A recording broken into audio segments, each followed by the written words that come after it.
let's start with the Biden impeachment inquiry that is getting mulled around at Washington right now. So I think the House Republicans have been investigating Hunter Biden's business deals in regards to Ukraine and how he leveraged his father's name to make a lot of money in China as well, all over the world.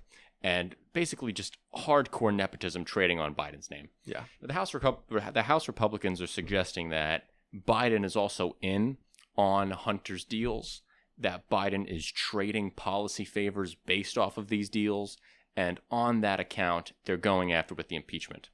The issue is they have not connected the dots fully yet to prove that Hunter Biden's businesses have directly impacted Biden or any policy decisions Biden has ever made. Yeah, exactly. The idea is that Biden has, for example, given additional aid to Ukraine in return for positions or like given to Hunter Biden, money paid to Hunter Biden, money that came into the Biden family, or that they had information on Hunter that they were blackmailing Joe Biden with. Yes. To elicit that kind of support. Yeah, and so now this also goes back years ago. There was a prosecutor in Ukraine that was going after Burisma, or was thought to be going after Burisma, and Biden made it kind of like a policy goal to get that prosecutor fired out of Ukraine. Now, the European Union also the entire European Union wanted that prosecutor fired,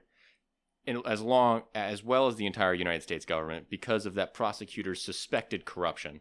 And he was not investigating Burisma at the moment of his firing. But Republicans are saying that the reason that prosecutor was fired was to protect Hunter and to protect Biden. And that was the whole reason, which is a heavy charge. Listen, if they want to open an impeachment inquiry, go right ahead. I would love to find out if Biden's a crook. Because if he is, I don't want him to be president.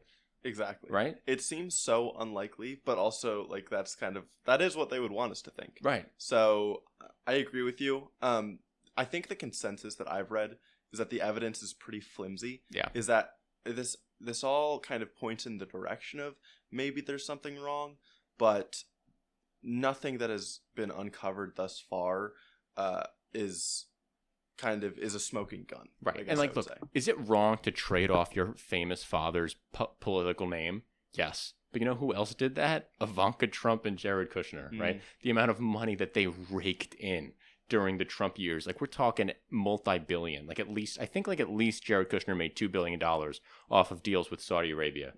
There were times where Saudi Arabian officials would buy out every room in a Trump hotel prior to Trump visiting Saudi Arabia. So, yeah. Like, even though that's wrong, it's not illegal. Right. And where it gets illegal is only if the president is using his presidential powers for the sake of bringing that money in. And I won't even say that I wouldn't even accuse Trump of doing that. No. I don't think that Trump's did that. And I am certainly not convinced, at least, that Biden has done that. No, I've seen no evidence that Trump did policy favors based off that. I've seen no evidence that Biden has done policy favors based on that. So if you can show me the evidence, I'm all for it. But, I think Biden is actually kind of okay with the impeachment inquiry. He's not nervous. No, I think the more interesting part of this is the politics, because I don't think there's any chance of the impeachment actually going through. So I think it's good for Democrats. I agree.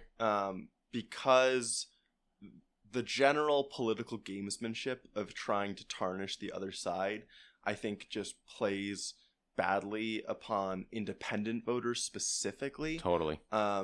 It seems like politicians don't care, like they care less about getting things done and helping their constituents, and instead on winning the political game.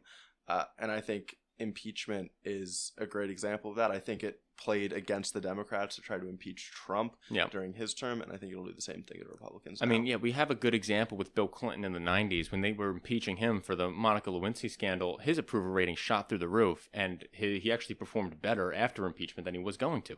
So I think Biden is ready to channel that energy. The issue that the Republicans have is they're in between a rock and a hard place. I mean, a lot of the times you talk about the show is these parties are trying to balance the moderates and their base, which is like the extremist faction, and the extremist base of the Republican Party is saying impeach Biden right now. Donald Trump is tweeting out or whatever, is saying all the time on Truth Social. Truthin'. Yeah, truthing it up.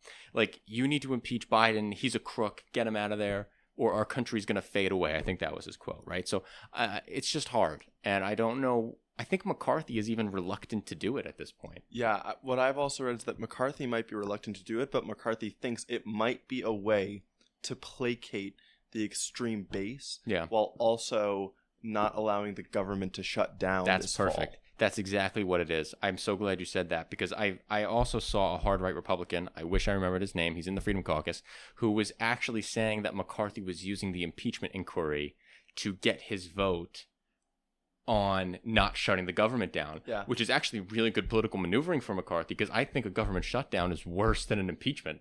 Yeah. And so if he's got to pick between the two, he's going to pick the impeachment 100%. Definitely. He doesn't want the government to shut down. There's no shot. Yeah, McCarthy is in a really, I mean, he has been for a while, but he's in a very difficult political position. Yeah. You know, with his role. No, it's just so difficult. And we'll see how the impeachment all plays out.